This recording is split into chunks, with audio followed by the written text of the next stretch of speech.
could take your seats, please. We're going to get started here.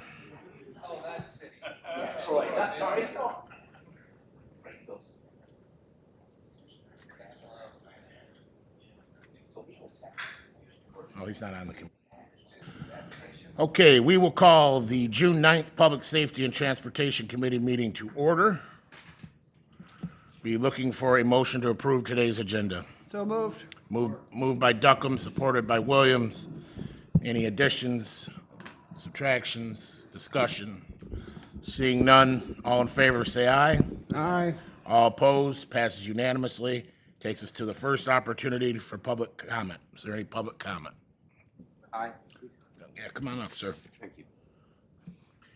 Good morning, Commissioners and members of the Public Transportation Safety Committee. My name is Kevin Rogers. I gratefully accepted the opportunity to become the Chief Public Defender Administrator for Jackson County by and through a written offer tendered to me by Michael Overton last Friday. I just wanted to put a face with the name and say thank you, and I look forward to the opportunity. Thanks for the introduction. You're welcome. Look forward to working with you. Thank you. Is there any other public comment? Any public comment? Last opportunity. Seeing none, public comments now closed. Takes us to item 4, committee items. We'll start with item A, looking for approval of last month's meeting minutes. So moved. Moved by Duckham. Supported by Walls. Any discussion? Seeing none, all in favor say aye. Aye. All opposed, passes unanimously. Takes us to item B, appointments.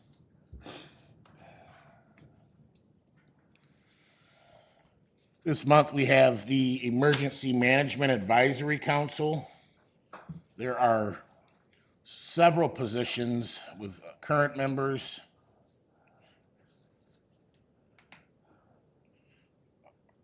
So that many, wow. Okay. So I point out to administration, we got several of these seats with no applicants, and they look to be township, city, Michigan State Police positions. So if we have not done so, we could notify those organizations. That'd be appreciated. Okay. Again, I Chair. guess would be the case. Mr. We Chair, did, excuse me, Yeah. is it safe to say everybody that doesn't have an applicant is looking for one?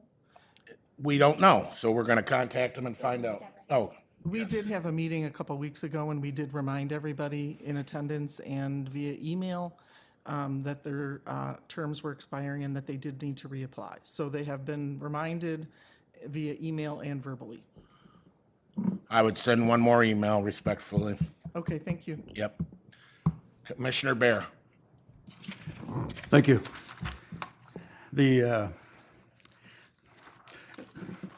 So most of these people aren't even asking for reapplication. We don't have candidates for the majority of these positions. Their current positions are expiring. So does that mean this committee is basically down to 3 people? That doesn't seem right. I got a question on one candidate. Don't know the individual, Tim Black.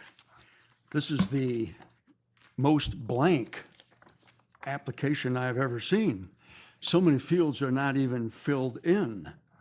One statement, he's currently on the committee. Well, just because you're currently on the committee doesn't mean you're serving well on the committee.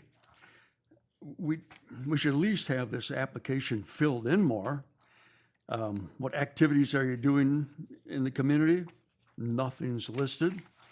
If we've got somebody that doesn't claim they're doing anything in the community, no experience, why would we want them on the committee? So I question this one. I would like to see this one at least sent back and ask them, fill in the blanks. That's all I have.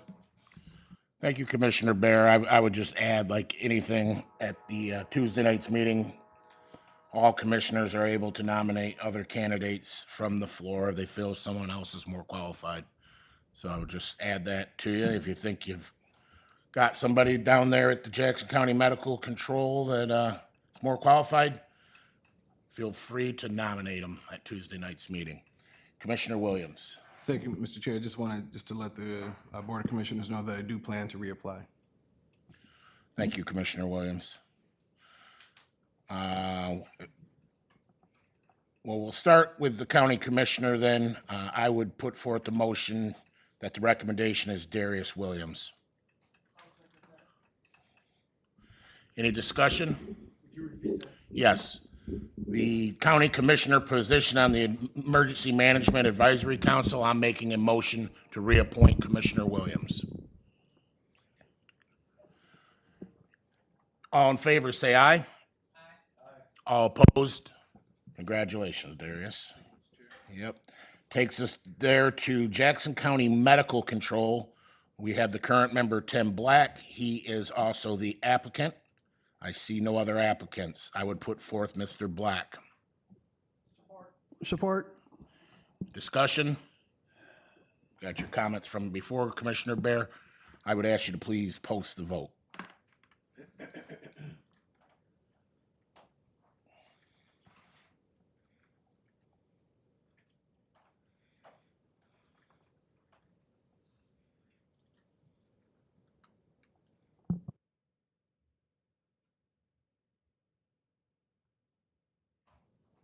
It's posted.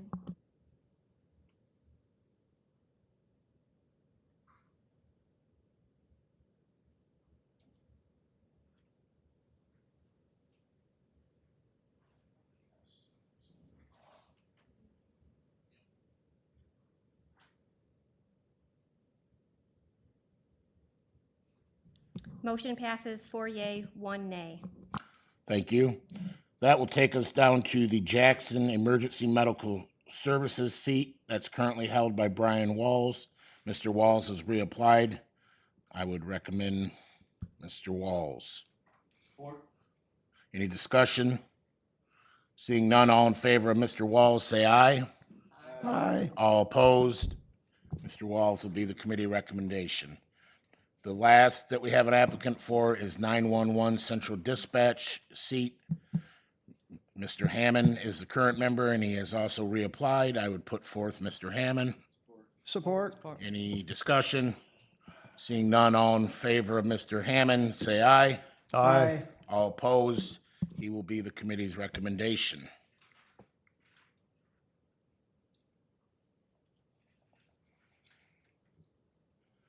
That'll take us to item C, the 911 NICE-CEN recorder upgrade request. Morning. Good morning, everybody. So what you have before you is a staff report for a NICE recorder upgrade. This conversation started a few months ago. Motorola and the state are doing an upgrade that affects our phone recorder. At the time when they were discussing this and they moved it forward to the state level, they were unaware that this was affecting 39 counties. The upgrade starts in August for the state. So we're hoping to get this moved forward to the next board for approval. The voice recorder plays essential roles in everyday, and if the radio recorder and the voice recorder are not connected, then they become two separate.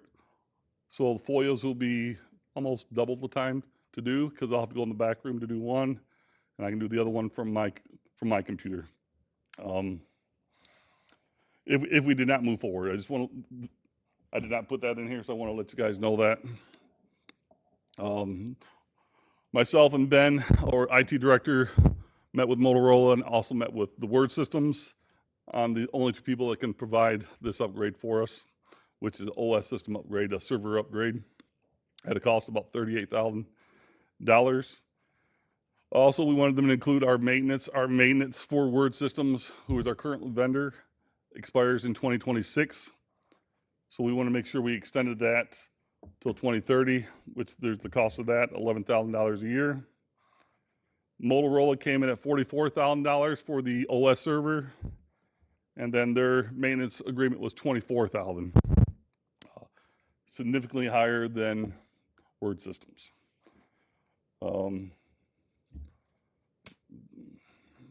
That's all I have for that. Committee members, are there any questions? Commissioner Williams, and then we'll go to Commissioner Bear. Thank you, Mr. Chair. I guess my question is relating more to the finances of this. So if I'm understanding your document correctly, your budget doesn't account for it for this calendar year, but it would for next year? Yes, this was part of our budget for 2026, not this year. Okay. So my budget does not support it this year. Okay, so with that being said, I'm just curious. So understanding that then the ask would be coming from general fund, my question then becomes that once you do have the money budgeted in 2026, for the 2026 budget, is there any way that the dollar amount could be reimbursed back to general fund from your treasury? I think that would be a question for Cecilia or Mr. Overton, but Mr. Chair, is this? I'm going to have Mr. Overton address it. Thank you. Yeah. Sure. I mean, the answer is yes. Although I believe you have enough fund balance to cover that, if I'm not mistaken, right? I think, yes. Yeah, I was going to say, last Yep. I looked at your fund balance, it was more than enough to cover this. So I don't believe there will be a transfer from our general fund. It'll come from his fund balance in 911. Okay. All right, thank you. Nothing further, Mr. Chair. Just had our budget meeting last week, so sorry. I'm sorry. I said we just had our budget meeting last week, so I'm sorry. Oh, it's all right, not a problem. Not a problem. Okay, I believe Commissioner Bear had a comment or question. Thank you.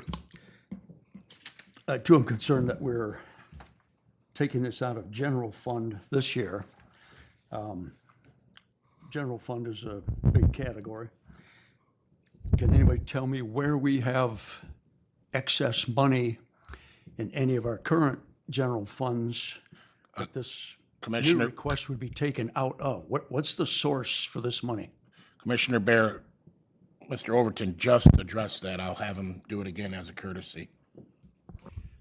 Yeah, that's going to come from the dispatch, the 911's fund balance.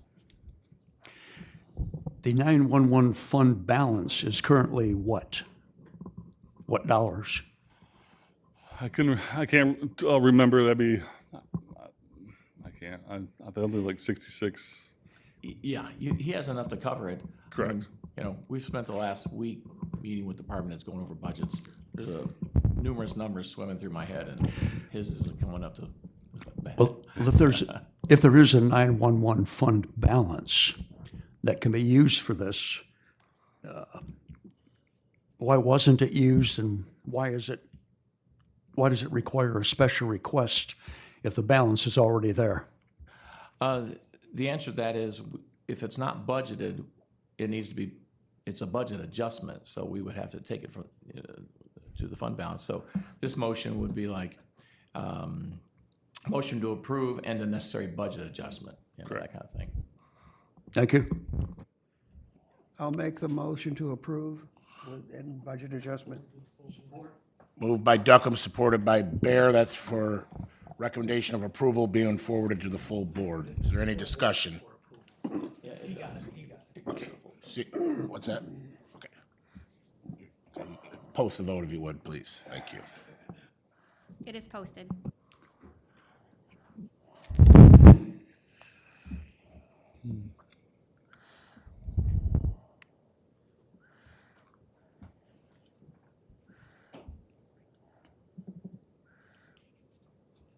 Passes unanimously. Thank you. That'll take us to your quarterly report. All right, so the second page talks about the FOIAs, the percentages with the QA software, and also ones that come directly from the agencies. That'd be from the law enforcement, fire departments, prosecutors, public defenders, things of that nature. We've only done 17 pings in the past 5-6 months. The dispatch training continues. 6 different call trainings that the dispatchers have gone to. The HVA interface, I want to talk a little bit about that. So last week, we didn't move it over to our production side. During this process, we have about 7,000 call types that we have to manually enter into our system. There's 2 of us that can do it, working on it daily as fast as we can. We do have training scheduled for this month for our dispatchers, along with our HVA staff. We're hoping to go live with this interface the first week of July. So we will be using it, knowing that we're still going to have a large build out to do on the call types. But we wanted to get it moving forward on some of the most basic calls that we get that will help us out on both ends. We are having talks right now with the Hillsdale County to complete a CAD to CAD, kind of like we did with Lenawee County, and kind of like we're doing with HVA. I met with the Holly Institute, which is out in Columbia. I meet with them again in July. It's a large village that hosts hearing impaired individuals out there, so we do some trainings out there for them. Radio version upgrade, which starts in August, which is the affecting the phone recorders. Submitted the SNC paperwork back in May for the 2025-2026 year. Our state 911 compliance review, we did have that completed. It was sent to me last week, and I sent it back up to them with just a few minor corrections. I go Wednesday for them to approve it at the state level. A lot of good information there. Next report, it's a kind of a new report. Shows you the busiest hours per day. 18 is obviously 6 o'clock, where we took about 160 calls that hour on March 30th. And the next page is the average by month of the call times. So how long we're on the phone for each dispatcher, for each caller from the citizen. So a little bit different. And it gives you the admin lines that we're on and also the 911 lines. And the class of service is something I probably never shared with you guys, but it's the wireless, the 1 and 2, the VoIPs, the Centrics, the coins. We still have a couple coin phones here in Jackson, so those are still on here. Just gives you a different view of how many calls come in on certain days by those vendors.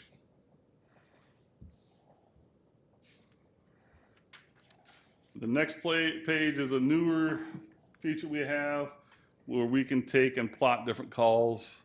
So if there's a major accident or a major crime happening, I can put in the time frame and we can see where all the calls came from. Could be very helpful for law enforcement side. I will probably talk to them next month when they meet for the police chief meeting, but this will be very helpful. Obviously, this is a lot of calls. It's a week long, but I thought this would be helpful to show. Next page is what we've currently done, the comparisons per year for the calls. Obviously, May is not complete. I think I pulled this the 13th or 14th of May, so that's why the number's a little bit lower. Next page is calls this year compared to previous years. Again, these were pulled in May as well, so the numbers are a little bit decreased from the previous year, but. And then the last page is the departments and how many calls they have from 2024 to 2025, separated from fire and then law enforcement on the other side. Committee members, any questions?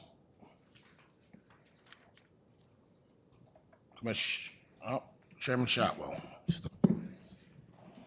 Good morning, sir. Good morning. Thank you for all the hard work your staff does, first. Second, how hard is it for you to show interagency cooperation through your office in emergency or urgent call situations, similar to if another township is supporting a village or a township on call? I would have to see if I could create a report that would pull that. I just wondered if one existed. I do not believe so. Okay. No other questions? Be looking for a motion to receive the report. Support. Moved by Bear, supported by Williams. Any discussion? Seeing none, all in favor say aye. Aye. All opposed, passes unanimously. Thanks, and thanks for your team's work. Have a great day. Thank you, you too. Takes us to item E, Emergency Management Quarterly Report. Good morning, Corey. Good morning, everyone. Go to the next slide.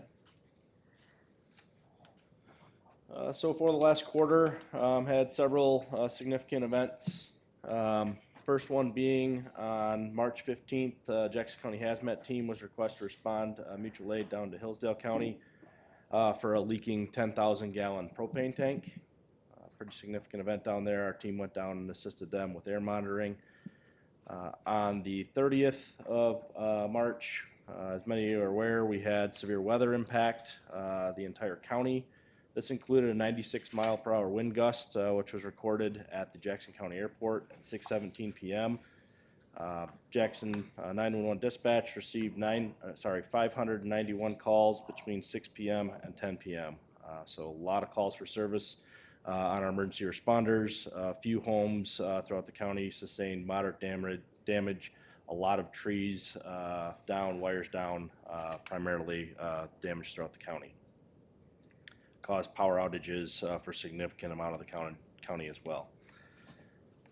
On April 2nd, in Columbia Township, police and fire agencies responded to a diesel spill, approximately 140 gallons. This was due to a semi-truck having saddle tanks ruptured. The Michigan Eagle Environmental Great Lakes and Energy Department was notified of that incident and did respond to that as well and made contact with those local agencies.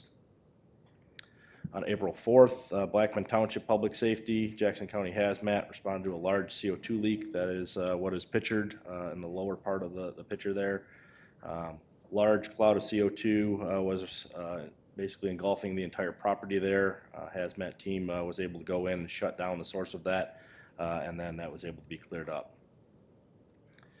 Following day on the 5th, Blackman Township Public Safety, Michigan State Police had a missing child. They were able to successfully locate that child along I-94. I believe this child was under the age of 3 years old. So it was cold conditions, wet conditions, and thankfully that child was able to be located relatively quickly and was returned to safety. Throughout the entire quarter, we've received multiple school districts reporting school violence threats, majority of those being through social media sources. Multiple agencies responded to those, and all were handled accordingly. And lastly, on May 27th, Blackman Township and Michigan State Police responded to a bomb threat at the local Walmart on Michigan Avenue. Building was evacuated for everyone's safety, and a search was conducted. As far as I know, no devices were found with that. Next slide. I apologize on this slide. There's a typo. It should be 13 total notifications for mass notifications that were sent out through our Genesis system. 7 of those were weather warnings, primarily with that March 30th storm, and then a couple other smaller incidents. 4 road closures with 1 missing person, and we had 1 test message that was sent out during the statewide tornado drill that occurred on March 19th. Next slide. Moving into Homeland Security Grant Program. You'll see dollar amounts listed for FY22, 23, and 24. FY22 is closed out. We are now into FY23 dollars. And then 24 is still just allocated, but have not started working on those funds. Projects are listed on the right side there. I won't go through all of them. The most recent projects that were funded, hazmat chlorine kit and hazmat boom kit for our hazmat team. Both came out of remaining dollars out of FY22, along with our EOC computer matrix switch, which will be used in our EOC to help with management of content on our displays in the EOC. And then in FY23, we do have approval locally for up to $10,000 for EOC video conferencing equipment. We're still working with IT on that project to determine what equipment we want to purchase. And then we'll put forward that to the state for approval on that. But that'll come secondary to the EOC computer matrix switch, which we have received and are currently being installed. Next slide. So some emergency management training and exercise activity. On April 4th, myself and our regional planner, Jason Brining, attended functional incident command system training for active shooter hostile events down in Lenawee County. This is a really excellent course that we found to be of great value, prepare students to successfully manage a pretty complex incident with a vast array of responding resources and how to kind of manage those resources coming into a scene. So we found that to be so beneficial, we thought we'd try to bring it here locally. So we did apply for and received approval for Homeland Security Grant Program funding to host that course here, which we'll be doing so in July 10th, 11th, and 12th. On April 29th, Jackson County Health Department hosted a public information exercise in our EOC. This is a spinoff from the Toxic Tracks exercise that we held back in January. This provided an opportunity for participants to practice joint messaging, coordinated media response, and refine overall communication strategies within a simulated environment. It emphasized collaboration between public health, emergency management, and the partner agencies to ensure timely and accurate information. On May 5th through the 8th, Jackson County Emergency Management, along with Blackman Township Public Safety and Jackson Fire Department, attended the Great Lakes Homeland Security Conference. This was funded by Region 1 Homeland Security Planning Board. Topics included extreme weather, terrorism, organized crime, and artificial intelligence for some of the topics. Many more, too many to list, but those were kind of some of the big ones. Found to be really beneficial, a lot of good discussions and networking as well that occurred at that conference. May 20th and 21st, my staff and myself attended worst case discharge tabletop exercises both at the Marathon and Citgo terminals. These exercises allowed us to kind of review the emergency plans for each of those sites and also included boom deployment exercises, which is what you'll see pictured here. And then lastly, on May 22nd, our office hosted an incident action plan workshop for the Jackson County Fair. This included the fair staff and public safety agencies all working together collaboratively to develop a working action plan with a focus on all hazards. Next slide. And that takes the end of the report. Any questions? Committee members, any questions? Seeing none, be looking for a motion to receive the report. So moved. Moved by Williams, supported by Duckham. All in favor, say aye. Aye. All opposed, passed unanimously. Thanks a lot. Have a great day, Corey. You all. Yep. Takes us to item F, the Animal Shelter Quarterly Report, and we have Lydia here. Good morning. Good morning. So at the animal shelter this second quarter, our cat statistics are getting into kitten season. We've seen a lot of stray cats coming in and owner surrender requests, and we've had significant increases in wildlife also showing up at the shelter, or requests for wildlife, abandoned wildlife. We have seen animal intakes tracking upwards still over the years. Every year we've seen an increase in intakes, with the exception of February and March, which were slightly less than usual this year. We still see the trend moving upward as far as intakes go. We're still being able to manage our intake well enough that we're not euthanizing animals for space or time, while still meeting the needs of the public.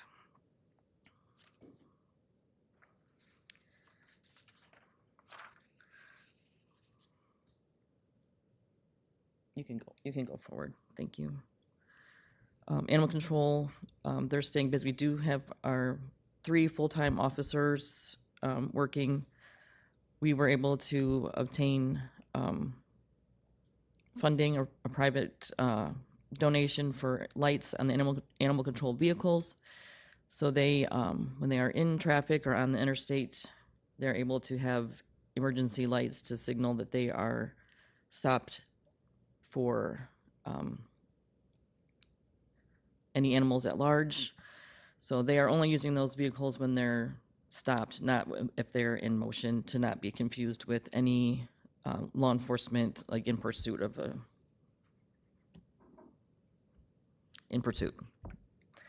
So you can go on. Our community engagement in April, actually this spring has just been super busy. April was very, very, very fast-paced. We had a lot of pet therapy visits. We've had a lot of businesses, volunteer groups coming into the shelter to help out. We've been very grateful for all the community support, very busy. And the school groups also, we've been very busy with them. So we've been meeting a lot of people from the community, new groups and old groups alike. So we've enjoyed all the engagement from our community through these months. So we had our Bark and Brew in May, and that was one of the best turnouts that we've had so far. We've had people that came from as far as west of Grand Rapids that visited. We were really excited to meet a lot of new people at the Bark and Brew. And we've had 3 vaccine clinics now in the community. And to update, because we had the last one since this report was written. So we've done a total of 294 vaccines and 204 microchips. All the vaccines were acquired through a grant, and the microchips were donated through a private donor. So it's no cost to the county or to the animal shelter. 228 dog vaccines, 66 cat vaccines, 186 microchips for dogs, and 54 microchips for cats. And we have our next clinic at the Tompkins Historical Society in the Rives area. Will be coming up on June 30th. And I just want to preface to say, too, that we did reach out to all of our local veterinarians prior to doing the clinics to let them know that this is through a grant and not a regular practice that we were doing. And we're trying to target people who were not vaccinating their pets already. We have received a lot of cases of dogs that have parvo this spring. Comes at a pretty good expense to the animal shelter to treat those animals. So if we can try to target those people and with these free vaccines before they come to us to treat, that's kind of the goal that we're going for. So we haven't heard any, negative feedback from the veterinarians. A lot of them are supportive of the what we're trying to do in the community. So, any questions? Committee members, any questions? Commissioner Duckham. Morning, Lydia. Good morning. Just wondering here, you've had a large influx of dogs and cats, successfully adopted out a fairly large number because of diseases and owner requests. You euthanized a small number. Where's the rest of them? It's really crowded at the animal shelter right now? No, I didn't understand what the question is. Well, intake 571 cats. You adopted 242, euthanized 62. So that's 304 cats out of the 571 you took in. Those are the intake numbers include our clinic. I think I mentioned that before. I need to include our clinic intakes. I'll break it down next time for you. Okay, these Yeah. are the, Clinic services. like in Norval you did with the clinic and, No, like in our surgery clinic. So those numbers they still are included in our intake numbers because they're coming in, they get checked in by our clerks. They're included in our numbers because they're actually in the shelter receiving a service. So they're staying there for the day and we have to check them in. okay. They receive whether spay and neuter or whatever that There service should be is. one other column then. Yeah, absolutely. Yeah, okay. No problem. Yeah, it That looks will like clarify. You're just smothered with dogs and cats. Yeah. Thank yeah. you. You guys are doing a great job. Thank you. Committee members, any other questions? Seeing none, be looking for a motion to receive the report. So moved. Moved by Duckham, supported by Walls. Any discussion? Seeing none, all in favor, say aye. Aye. All opposed, passes unanimously. Thank you, Lydia. Have a great day. You too. Thank you very much. Takes us to item G, Airport Restaurant Concession Lease for SJS Enterprises LLC. Good morning, Juan. How are you? Good morning, good morning. So the first one is the lease for the restaurant at the airport. And I'm sure it's not a secret that we've been looking for a buyer for the airport restaurant for about a year.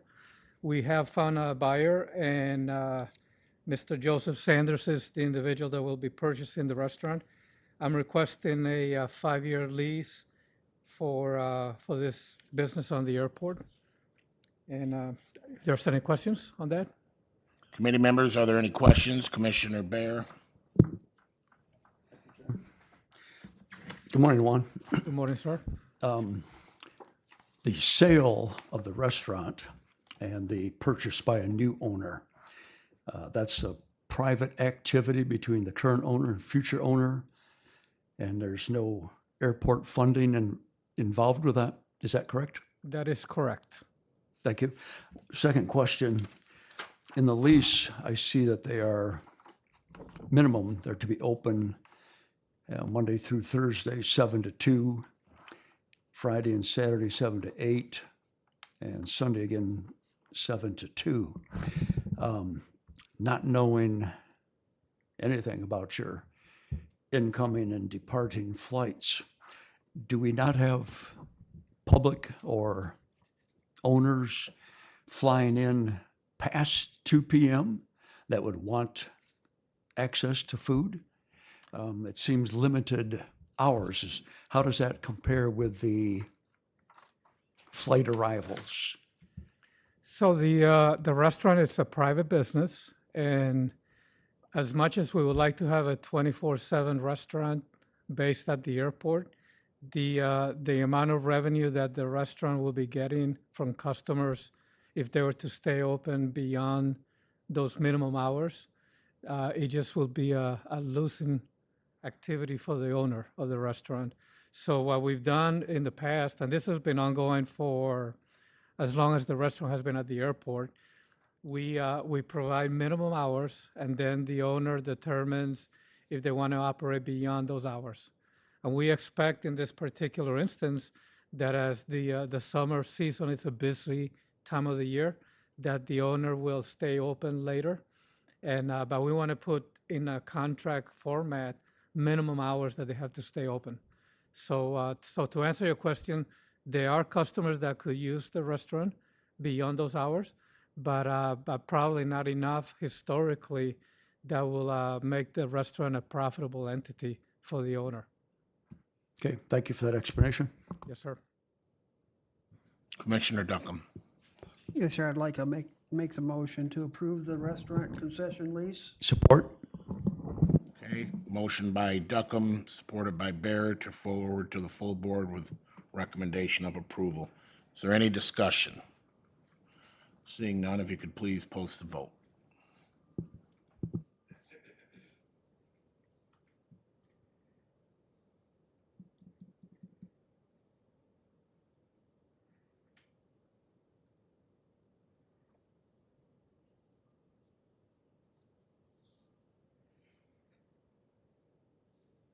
Passes unanimously. Thank you. That takes us to item H, the Skyway Aviation lease renewal. Thank you, Commissioner Kennedy. So Skyway Aviation is the main aviation business on the airport. They've been in business since 1962. So this is the business that basically welcomes all the aircraft that are coming into the airport. They provide the red carpet treatment. They have the rental cars ready for the people that are flying in. And we need to renew their lease for another 10-year period. So the request is to renew their lease for 10 additional years. And then I'm also requesting that we increase the lease for a second 10-year term so that in the future they don't have to renegotiate a lease, but they can come back and request another 10-year renewal. Is there any questions, committee members? Not, I have one, and I should have asked it at the airport board, but I'm just noticing it now. The request for the reduction in utility.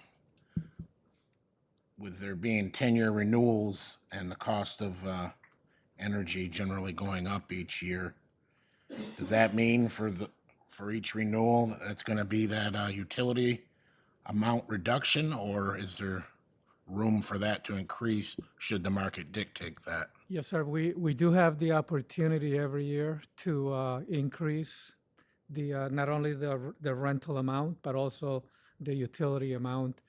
The reason for that decrease in the utility usage is that when this lease was originally put, the FBO business had 5 fuel trucks, and they also provided the de-icing equipment for the airplanes that flew in. Since that time, they put in the self-service fuel pumps, so they were able to get rid of 3 of the fuel trucks. And the de-icing equipment is hardly used at all because of environmental issues, so they just store the aircraft overnight inside a hangar, so that the icing is no longer needed. So that basically allowed us to decrease the use of the electric that they're using to 580 per year. Okay, makes sense. Thank you. Yes, sir. Any other questions, comments? If not, I'd be looking for a motion to forward to the full board. So moved. Moved by Bear, supported by Williams. All in favor, say aye. Aye. All opposed, passes unanimously. Takes us to item I, the PCS Investment Group. Thank you. The PCS Investment Group is a local company that is wanting to rent one of the vacant buildings on the airport, formerly the administration building. So this company, who is owned by a pilot, and they want to use the administration building. The restriction that we have is we're not able to sell the building because it's a historical building of the airport. But if we're able to rent it and provide additional income to the airport, then that's what we should try and do. So they're wanting to have a 2-year lease on the building. Committee members, if there's no questions, I'd be looking for a motion to forward to the full board. So moved. Moved by Bear, supported by Williams. All in favor, say aye. Aye. All opposed, passes unanimously. Thanks a lot, Juan. Have a great day. Thank you. Thank you for your support. Takes us to item J, Jackson County Department of Transportation, Michigan Department of Transportation, contract 25-5273, Clinton Way. Good morning, Angela. Good morning. So all 3 of our contracts we have today with MDOT are actually force account work. So if you remember, that's when our crews do the work, or the majority of the work, and we get paid by the grant. So it offsets some of our labor. All right, so this one that's before you is for Clinton Way. It's a wedge and chip seal project with pavement marking. The local match is $16,320. The total project is $81,600. $65,280 of it will be that federal aid grant that we get for paying for our labor and crews and equipment. Committee members, any questions? Seeing none, I'd be looking for a motion to forward to the full board. So moved. By Bear, supported by Duckham. Any discussion? All in favor, say aye. Aye. All opposed, passes unanimously. Takes us to the contract for Detman Road. All right, so Detman Road is a solid pave project that our crews will be doing. And that one has $16,345 of local match on it. We will get $65,380 of federal grant to cover that project. Committee members, any questions? Seeing none, be looking for a motion to forward to the full board. So moved. Moved by Bear, Support. supported by Walls. Any discussion? All in favor, say aye. Aye. All opposed, passed unanimously. Takes us to the last contract for Robinson Road. Robinson Road is a chip seal project. It does not have any paving on it, so it will be chip seal with our crews. The amount coming out of JCDOT's budget is the $18,745. We'll get $74,980 in federal grants back. Any questions? Seeing none, looking for a motion to forward to the full board. So moved. Moved by Duckham. Supported by Bear. Any discussion? Seeing none, all in favor, say aye. Aye. All opposed, passes unanimously. Takes us to your monthly report. All right, so our monthly report, we have our grant projects first. The tree removal safety project that's been going on this winter is wrapping up. We are working on the slope restoration and pavement markings for those various roads in the map. Our curve project, the slide says it still has 4 locations, but it is complete now. So that project is complete and will not be in our update next month. The County Farm Pulaski Road preventive maintenance project, County Farm chip seal will be completed today, and then they'll be moving to the Pulaski Road to do the chip seal. For the trail project, that's ongoing. We've had a number of undercuts on that project that we're having to put a geotextile and build a cross-section before we can actually build the trail on the consumer's property there. Then we get into our local projects. We have our map of the 64 miles that we're doing this year and the list.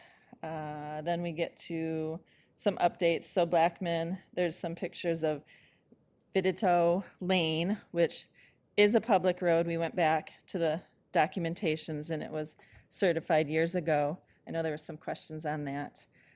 Scarborough Road, I think is getting paved. Friday, it was getting paved. So it's not gravel anymore, it's getting paved.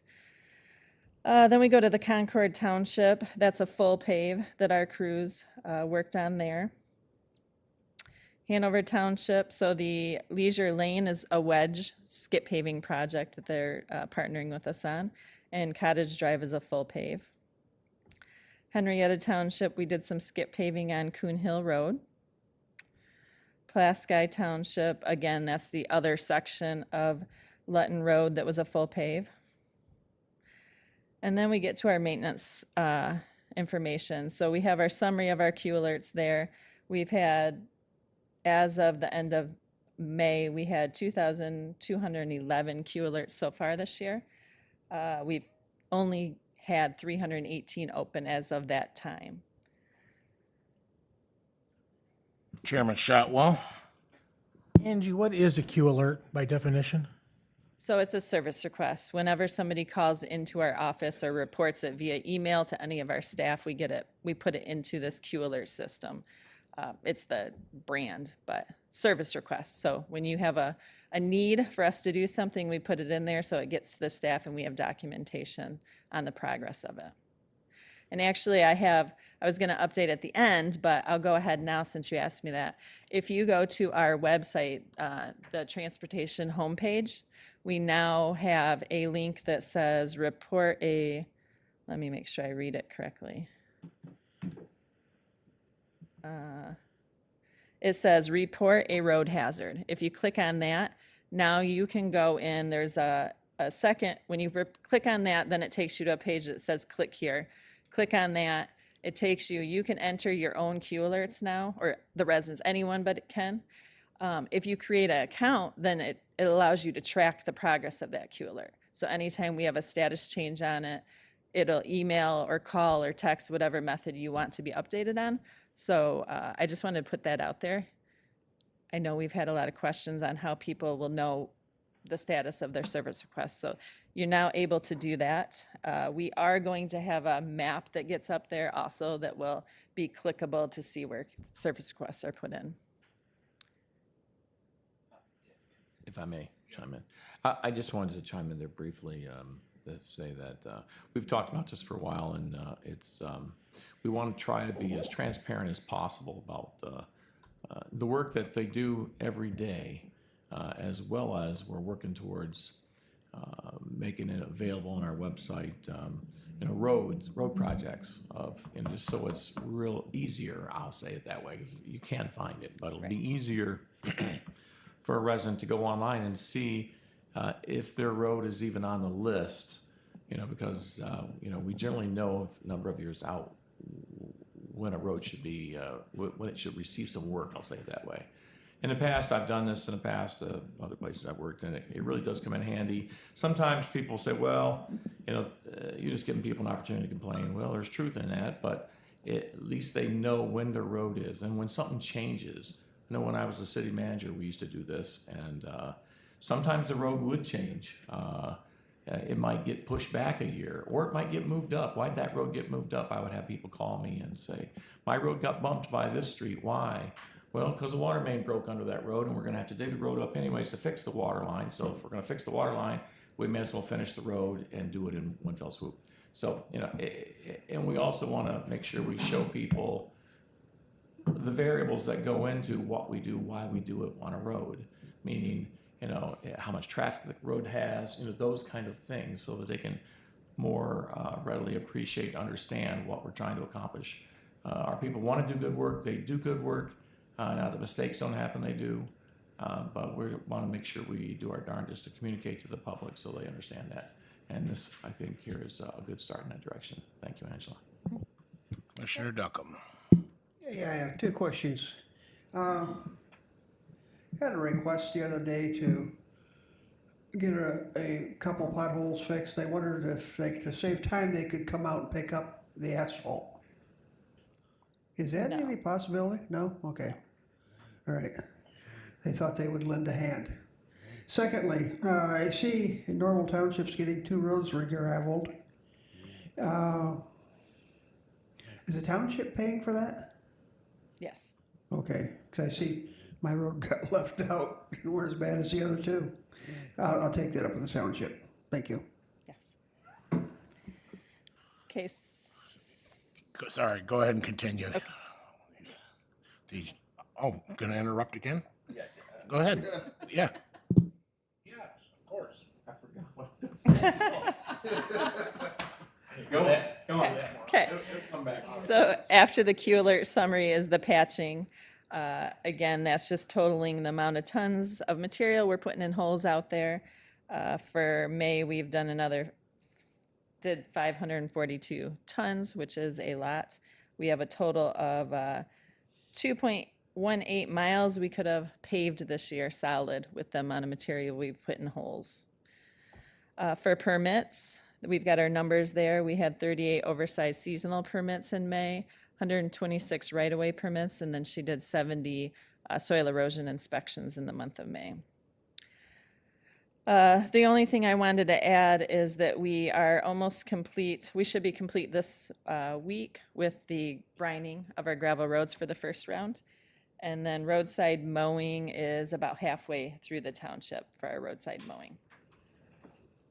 Oh, and then Ben Road Bridge closure did happen. That was inspected, and the Great Lakes recommended that be closed.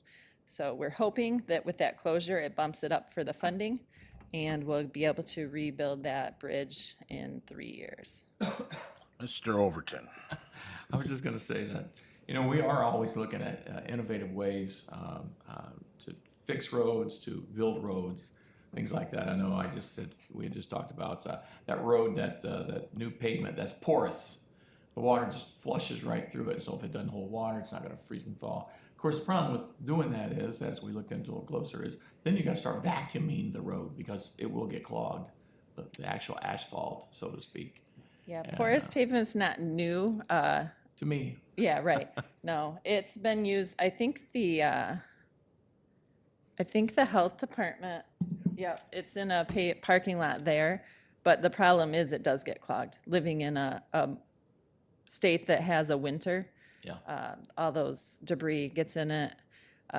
When I worked in Calhoun County, Willard Beach parking lot, if anyone knows that, on Gogwek Lake, that's all porous pavement and it doesn't function anymore. yeah, I was reading an article and in Europe, it was the rage. And I'm like, oh, Yeah. maybe we can do that. And the other thing I was going to say in regard to filling potholes, having the public fill potholes, I'd seen that piece as well. And on the first glance, you're like, wow, this is great. We could give everybody a bucket full of asphalt every Friday. They can fill the pothole in front of their house. Unfortunately, while that might be cost effective on our behalf, as soon as someone gets run over, and because we encourage them to walk out in the street and fill a pothole with their shovel, it won't be into our best interest. So we have to avoid such things. Right. The insurance companies win again. Yes, they do. Okay, any The attorneys. question. If not, if I could meet with you after the meeting, I'm excited about the Q alert. I just want to have a firm grasp. Yeah, I can show you on my Yeah, iPad. especially create the account. I think that is gonna alleviate a lot of problems, because I spend a lot of time on the phone with people, and it turns out that it's already in the Q alert, and they think it's at this point, and it just hasn't gotten to it yet, and they'll be able to see that with their own two eyes. Yeah. Okay. Yep. Thanks. Be looking for a motion to receive the report. So moved. Moved by Bear, supported by Williams. All in favor, say aye. Aye. All opposed, passes unanimously. Thank you. Thank you for your team's work. Thank you. Have a good day. Takes us to item 5A, be looking for a motion to pay the bills. So moved. Moved by Duckham, supported by Bear. Any discussion? Seeing none, all in favor say aye. Aye. All opposed, passes unanimously. Takes us to item B, other minutes. There are none. C, reporting schedule for July. All that's here right now is Region 2 planning. Takes us to item 6, second opportunity for public comment. Is there any public comment? Any public comment? And last opportunity. Public comments now closed. Takes us to item 7A, committee member comments. Are there any committee member comments?